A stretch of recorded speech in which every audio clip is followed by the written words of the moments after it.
Olá, gente! Que a graça e a paz de Cristo esteja aí na sua casa, na sua vida, no seu ministério. Seja bem-vindo a esse grupo de estudo bíblico exclusivo pelo WhatsApp. Então, se você está no WhatsApp, eu louvo a Deus pela tua vida, por você separar esse tempo para ouvir um pouco da palavra de Deus.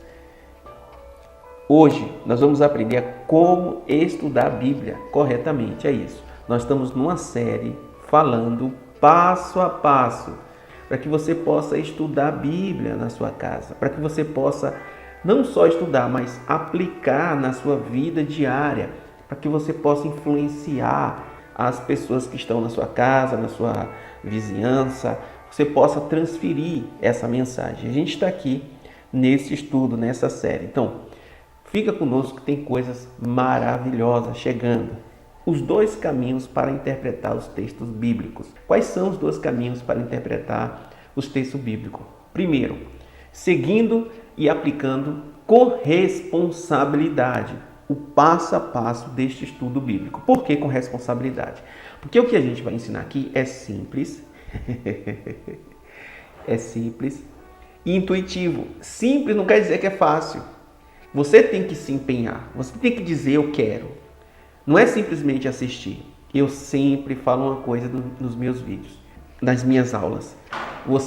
Quando você terminar essa aula, você volte e assista de novo. É isso que vai produzir o conhecimento. Lembra? Provérbios 4, 20, 21 e 22 diz assim: estude a palavra, ouça as minhas palavras, preste atenção e guarde. Então, até que ela penetre lá no profundo, a palavra penetre lá no profundo do seu ser, para que então produza a vida, existe 3 processos: ouvir, prestar atenção e guardar. Então eu tenho que ouvir. Então quando você chegar no final dessa aula, volte e assista de novo, porque você vai fazer com que a palavra de Deus ela penetre no mais profundo do seu coração. Da mesma forma na sua igreja, se você estiver na sua igreja, tiver oportunidade de gravar, grave. Se não tem oportunidade de gravar a aula, copia, escreve lá no caderno as passagens que fez sentido para você, aquilo que Deus falou contigo, que o pastor pregou, ou que foi ministrado naquele dia na sua casa, ou alguma ministração que você viu na internet, copia. E aí, gente, quando chegar em casa, começa a meditar sobre aqueles versículos, até que a palavra venha penetrar no profundo do seu coração e daí você venha florescer vida e saúde para todo o seu ser. Então, tem que se responsabilizar. O que impede as pessoas de aplicar esse estudo é a preguiça. É engraçado. Não é engraçado não, gente, mas é verdade. Porque ele é simples, ele é intuitivo e simples. Só que o que vai te impedir de aplicar esses passo a passo? O que vai impedir? A preguiça e a falta de tempo. As pessoas dizem que tem falta de tempo. Na verdade, gente, ninguém tem falta de tempo. Deus deu a mesma hora para todo mundo, o mesmo minuto para todo mundo. Você não está sabendo aproveitar o tempo. Na verdade, você não tem falta de tempo. Você tem prioridades erradas. Quanto tempo tu passa aí investindo tempo errado em coisas erradas? Quanto tempo você investe a sua vida na internet, no Instagram, no Facebook, no WhatsApp, batendo bate-papo com as pessoas, tentando suprir umas necessidades físicas de comunicação, relacionamento? Isso faz parte, é muito bom. Só que tem gente que está viciado nisso aí, não consegue sair daí. E aí depois vem para mim e diz assim: eu não tenho tempo de estudar a Bíblia, eu não tenho tempo de fazer um curso. De tudo que se tem que investir tempo, invista tempo em conhecimento. É isso que a Bíblia diz lá em Provérbios. Está escrito que nós temos que investir toda a nossa vida, toda a nossa força, toda a nossa vontade em conhecer a sabedoria de Deus. Jesus, ele disse também assim: buscai, pois, em primeiro lugar o reino de Deus e a sua justiça. E buscar significa pesquisar, estudar, até que eu possa compreender. Eu tenho que investir tempo, a minha vida no reino de Deus. Conhecimento é ouro. Por isso que Deus se esconde. Por que Deus se esconde? Isaías 45, 15. O mesmo Deus que salva é o Deus que se esconde. Como assim ele se esconde? Ele se esconde porque aquilo que é valioso está escondido. O reino dos céus é como uma pérola escondida. Isso quer dizer o quê? Que pérola pedras preciosas a gente não encontra na superfície. A gente tem que cavar e cavar muito. A palavra de Deus tem que ter empenho, tem que ter dedicação, tem que ter estudo, tem que buscar. Por isso que Deus ele diz assim, ó, buscar-me-eis e me encontrareis quando me buscar de todo o vosso coração. Então não é só pela superfície não, você tem que ir mais profundo. Diga comigo, eu tenho que ir mais profundo. E você tem tempo sim, nós temos tempo. Todo mundo tem 24 horas durante o dia. O que você está fazendo com o seu dia? Às vezes você está gastando toda a sua energia mental, toda a sua energia espiritual, toda a sua energia emocional apenas em uma coisa. E isso está suprindo a sua energia e você se sente cansado fazendo outras coisas. Mas se você investir tempo na palavra de Deus, você vai ter qualidade. Ainda que você invista 1 minuto, você tem 1 hora de qualidade. Se você investir 10 minutos, você tem 10 horas de qualidade. Deus não pede muito da gente. Isso é o dízimo, é 10% que você vai dar ao Senhor. Agora, se você der 20%, claro, você vai receber bem mais.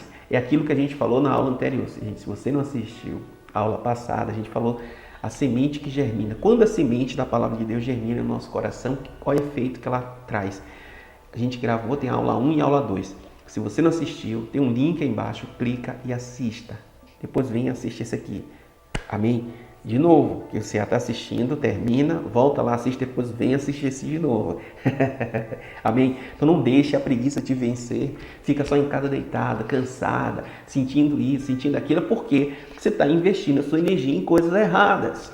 Chegou o tempo de acordar.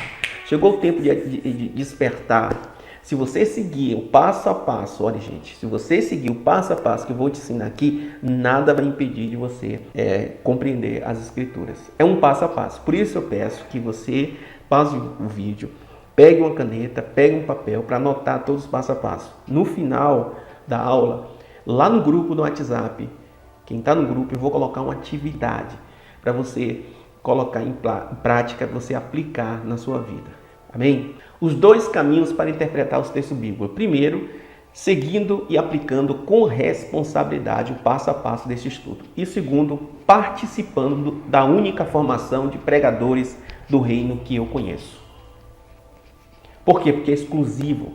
Nesse treinamento, o que a gente aprende? A gente aprende homilética, hermenêutica e oratória. A oratória é para você aprender a falar em público, falar bem em público. Nós aprendemos também, dentro da hermenêutica, aprendemos a interpretar os versículos. Na homilética, a gente aprende a elaborar os nossos estudos bíblicos, elaborar o seu próprio esboço autenticado por você mesmo. E essa é a vontade de Deus. E aí é completo, é um curso completo de 30 horas, onde a gente vai aprender como estudar a Bíblia corretamente, a gente aprender a interpretar textos bíblicos, interpretar o livro de Apocalipse. Nós aprendemos a interpretar versículo por versículo, textos bíblicos complicados, simbologia bíblica, a gente aprende, estuda isso também, a gente aprende a falar bem em público e aprendemos a elaborar o nosso estudo. Como estudar a Bíblia? Vamos lá, gente? Pega a caneta agora e vai escrevendo cada ponto. Primeiro ponto, entenda isso aqui, ó. A Bíblia, ok? Ela interpreta a própria Bíblia. A Bíblia não precisa de pregadores. Ela não precisa de nós, não precisa de interpretadores. Basta você ler com cuidado e com atenção e você vai ver que o que fala em Gênesis fala lá no livro de Apocalipse. O que fala em Gênesis fala em Apocalipse. Gênesis 1, 5, eu vou abrir um texto aqui para você ver. Gênesis 1, 5, depois você chega em casa e você lê. Diz assim, ó, 5, 21. Enoque gerou Matusalém. Versículo 21. Enoque gerou Matusalém. Depois de nascido Matusalém, Enoque viveu em comunhão com Deus 300 anos e teve outros filhos e filhas. Enoque viveu 365 anos andando em comunhão com Deus, até que um dia Deus arrebatou ele para junto de si. Então, aqui no livro de Gênesis, nesse capítulo 5, ele fala de toda a história bíblica. Você vê que ele já fala do arrebatamento. Enoque, nós somos a geração de Enoque, a geração que anda com Deus e que será arrebatada. A palavra Enoque significa aquele que é santo, que é consagrado. Se você nasceu em Cristo Jesus, você é santo e consagrado. Você vai subir com ele, vai ser arrebatado. Que foi arrebatado não vai morrer, vai subir junto, vai receber um corpo de glória, corpo glorificado. Aleluia. Então a Bíblia, gente, ela interpreta a própria Bíblia. Então tudo que fala em Gênesis confirma em Apocalipse. Então a Bíblia sempre está confirmando, ela vai confirmar em um, isso a gente chama de referências bíblicas. Essa Bíblia não é um de estudo, é a NVT. Mas tem a Bíblia de estudo que tem as referências e tem algumas que tem comentário. Melhor Bíblia, qual é a melhor Bíblia? A melhor são todas. Você tem que ter um pouquinho de um pouquinho de outro. Por quê? Porque o tradutor, um tradutor é uma mente de uma pessoa que entendeu daquela forma. O outro entendeu daquela forma, o outro teve a visão daquela e o outro tem a visão daquela. É por isso que existem 4 evangelhos. Por quê? O que fala em Mateus confirma-se em Marcos. O que Marcos viu não foi a mesma coisa que Lucas viu. Lucas vai anotar do ponto de vista dele, é a mesma coisa. Eu estou com essa Bíblia aqui, tá? 4 cantos aqui essa Bíblia, certo? Você pode até ver um pouco aqui, mas não claramente essa parte aqui que eu estou vendo da Bíblia. Você não vê essa parte de trás cá, você vê essa aqui e essa aqui. Da mesma forma, os 4 evangelhos representam o evangelho sendo pregado em sua totalidade, é a plenitude de Deus. Então, cada um vai falar segundo a sua visão.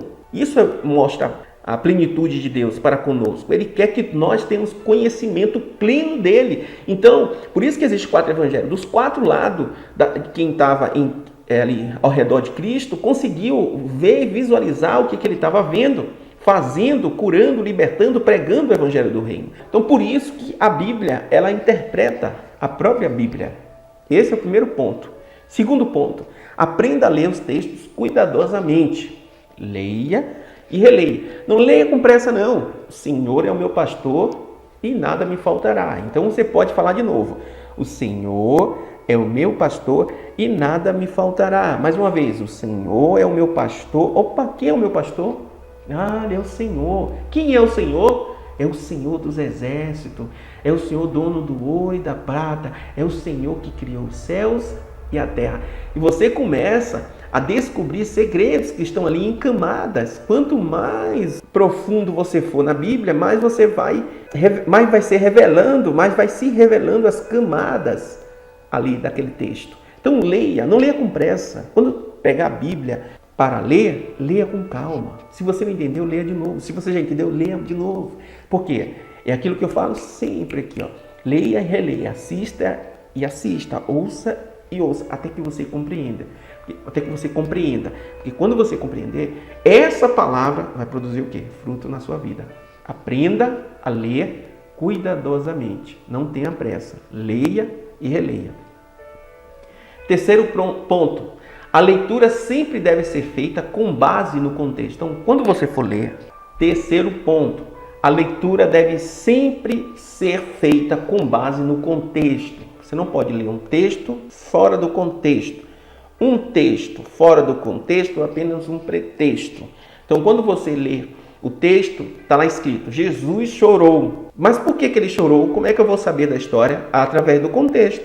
E o contexto está sempre na história um pouco acima ou um pouco abaixo. Então, é aquele capítulo, você vai ler da Bíblia, aquele capítulo ou aquele livro vai revelar o segredo do texto que você leu. Então, o texto é um versículo. Você pega um versículo, você lê, aquele que habita no esconderijo do Altíssimo, e depois você vai ler o contexto, para saber como habitar, quem habita no esconderijo do Altíssimo. E no verso 2 de Salmo 91, ele revela, aquela pessoa que habita poderá dizer, o Senhor é o meu Deus, o meu refúgio, a minha fortaleza, em quem eu confio. Então, quando eu leio o contexto, eu vou descobrir o texto. Quando eu leio o contexto, eu vou descobrir o que é que aquele texto está falando. Um texto fora do contexto vira um pretexto. Em pretexto surge as religiões. É aí que vem as religiões, porque ele pega um texto bíblico e forma uma doutrina. A Bíblia já explica. Então, sempre leia dentro do contexto. A gente vai aprender a fazer aqui, passo a passo, na prática. Todos esses pontos aqui. Leia em outras traduções. Você vai ler a Bíblia? Ok, leia. Pega. Aquilo que eu falei. Qual é a melhor tradução? Todas são maravilhosas. Quando você pegar uma Bíblia para ler, essa daqui é a NVT. Nova Versão Transformadora, que eu estou aqui na mão. Mas eu tenho a NVI, eu tenho a King James. Então você tem que ter diversas Bíblias em sua casa. Quando você lê na King James, você vai ler na NVI, vai ler na Almeida, você vai ler na Transformadora, um texto. Isso vai te ajudar, vai ajudar a sua compreensão. Por quê? Aquilo que eu estava falando anteriormente. Vai completar o pensamento. Porque um viu desse ângulo, o outro viu daquele, outro daquele, outro daquele. E aí forma o seu conceito. Aí você escreve aquilo que você compreendeu, que o Espírito Santo trouxe a revelação. Fique atento ao sentido de linguagem, literal, figurado e simbólico. Quando você for ler a Bíblia, fique atento se aquele sentido é literal mesmo. Jesus chorou. Foi figurado, figurativo, simbólico ou literal? Literal. Aí como eu vou saber isso? Lendo o contexto. Então você vai ler o contexto, vai saber se aquele texto ali, se foi literal ou figurado. Jesus chorou. No contexto eu vou ver. Jesus estava ali, próximo ali a ressuscitar Lázaro, resumindo aqui a história, e ele se compadeceu e aí chorou. Foi literal. Então quando você lê um texto, você tem que, para interpretá-lo ele corretamente, é muito importante você saber se está no sentido figurado ou no sentido simbólico ou literal. Então, o livro de Apocalipse, digamos que 90% ali é simbologia. Você tem que ler com muita calma, você tem que ler com muito cuidado para não acabar interpretando errado, porque tem simbologias. No capítulo 12 do livro de Apocalipse tem uma mulher, no capítulo 17 tem outra mulher. E aí você tem que seguir a partir do ponto 1 que a gente viu aqui, ó, a Bíblia interpreta a Bíblia, para entender o que é a mulher do capítulo 12 e entender a mulher do capítulo 17. Isso a gente fala lá no curso de pregadores, a gente tem uma tabelinha de todas as simbologias que a gente encontrou no livro de Apocalipse. A gente vai comparando versículo por versículo, vai formando o que significa cada mulher. Então tem que ter muito cuidado quando for ler. Os livros concordam entre si sobre um reino, um rei e os filhos do reino. É isso que a Bíblia fala. A Bíblia é um resumo de um reino. Toda a Bíblia vai falar sobre um reino. Que reino é esse? É o reino dos céus. O reino dos céus é o reino de Deus. Como é o nome do reino de Deus? É o reino dos céus, que habita no terceiro céu. Eu tenho um primeiro céu, que é esse que a gente vê agora aqui. Às vezes está nublado, azul, né? Esse é o primeiro céu. Nós temos o segundo céu, que é conhecido na Bíblia como as regiões celestiais, que é o que diz lá em Efésios 1:3. Deus já nos abençoou com todas as bênçãos nas regiões celestiais. Então, nas regiões celestiais estão todas as bênçãos. No céu, no terceiro céu, onde Deus habita. Aí é o quê? É o reino de Deus. É de lá que ele governa. Através de quem? Do Espírito Santo, que está onde? Em nós. Então, o Espírito Santo é o governo dos céus nessa terra. Ele atua onde? Em mim. Eu sou a casa. Ou seja, eu sou a embaixada de Deus. Por isso que nós somos embaixadores. Para quê? Para influenciar essa terra com o domínio que está no céu. É isso que Jesus nos ensinou. Ele disse, quando orar, diga assim, Pai nosso que está onde? No céu. Santo é o teu nome. Venha a nós o teu reino. E seja feita a tua vontade. Aonde? Aqui na terra, como é feita no céu. E lá no céu a vontade de Deus é plena, perfeita. Não existe mal, não existe dor, não existe enfermidade, não tem nada.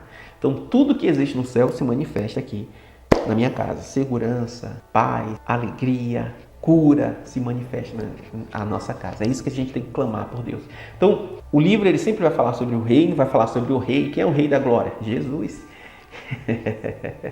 É o rei da glória, Jesus. E os filhos? Quem são os filhos? Somos nós. Nós que somos filhos adotivos através do nosso Senhor Jesus Cristo. Ele nos recebeu de volta. Quem creu nele, confessou, automaticamente se torna filho. Crer e confessar no seu coração, será salvo. Então, quem é filho tem direito a receber como herança o reino de Deus. Então, a Bíblia sempre vai concordar sobre o reino, o rei e os filhos do rei. Então vamos lá, gente. Pega o caderno agora e a caneta e a gente vai aprender na prática agora. A gente vai aprender a aplicar aqueles passo a passo que a gente deu ali. A gente vai aprender a aplicar. Pega o caderno e vamos lá, junto agora. Vamos aplicar na íntegra o passo a passo agora, ok? Vamos lá. Isaías 28:10 diz o quê? Pois, o que diz? Ordem sobre ordem, ordem sobre ordem, regra mais regras, regra mais regras, um pouco aqui, um pouco ali. O que ele está falando? Então, quando eu for interpretar a Bíblia, o que é que eu vou fazer? Eu vou pegar um pouquinho aqui em Gênesis, um pouquinho aqui em Crônicas, um pouquinho aqui em Isaías, um pouquinho aqui em Naum, um pouquinho aqui em Mateus, e aí vou formar um estudo bíblico através das referências, que a gente chama de referências bíblicas, ou concordância, porque a Bíblia ela concorda com ela mesma. Amém? Então, sempre que eu vou interpretar um texto, eu tenho que pesquisar. E hoje é fácil, gente. Vai no Google e pesquisa. Versículos sobre paz, você vai encontrar. Versículos sobre amor, você vai encontrar. Versículos sobre reino, você vai encontrar. Versículos sobre santidade, você vai encontrar. Versículos sobre governo, política, você vai encontrar. Então, tudo que você procura tem na Bíblia. Versículos sobre finanças, você vai encontrar. Versículos sobre pobreza, você vai encontrar. Versículos sobre tempo, você vai encontrar. Versículos sobre propósito, sobre missão, sobre visão, você vai encontrar todos esses versículos na Bíblia. Então, tudo que o homem procura na vida terrena se encontra aqui na Bíblia. O que é que eu tenho que fazer? Pesquisar. Então, gente, nós vamos ficar por aqui por hoje. Vida longa para sua casa, vida longa para o seu ministério, vida longa com saúde e prosperidade. Na próxima aula, nós continuamos e vamos aprender. Você vai vir com a caneta e com papel para a gente aprender passo a passo como interpretar, como estudar a Bíblia. Deus abençoe. Um grande abraço. Até uma próxima.